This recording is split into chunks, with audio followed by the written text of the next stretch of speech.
Bienvenue pour ce mercredi 23 décembre. Bon, avant toute chose, on avait promis un seul truc à Benjamin.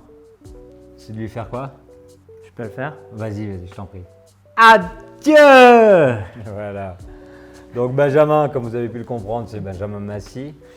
Benjamin Massy nous propose quoi aujourd'hui?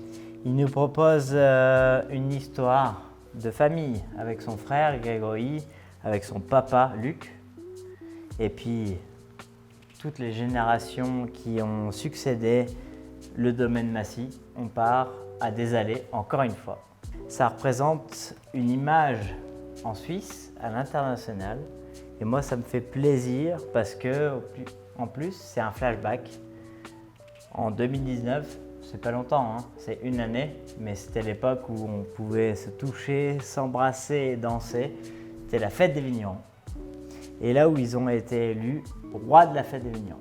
Le roi de la fête des vignerons, ce sont des vignerons tâcherons qui sont élus pas forcément pour la grandeur de la vinification, mais surtout la grandeur de leur style de viticulture. Et ça, c'est important. Ils sont élus par rapport au travail de la vigne.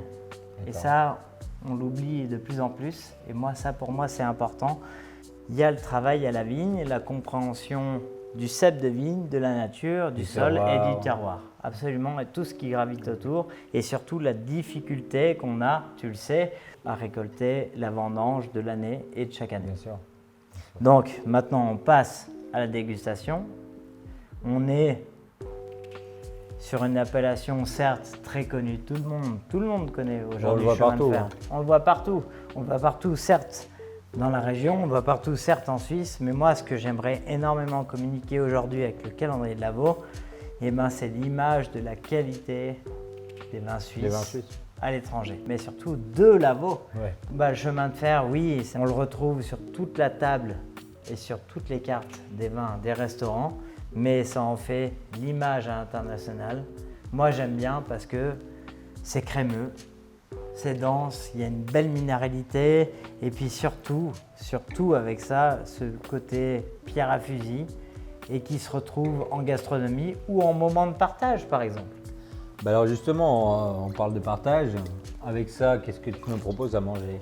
Pour moi, c'est le luxe. Le luxe, c'est pas comme on pourrait l'imaginer. Pour moi, le luxe, c'est un joli morceau de gruyère ou alors, je l'imagine sur un Mont d'Or, Vacherin Mont d'Or, légèrement tiède, parsemé de lamelles de truffes noires, surtout en plus 23 décembre, juste avant les fêtes de Noël.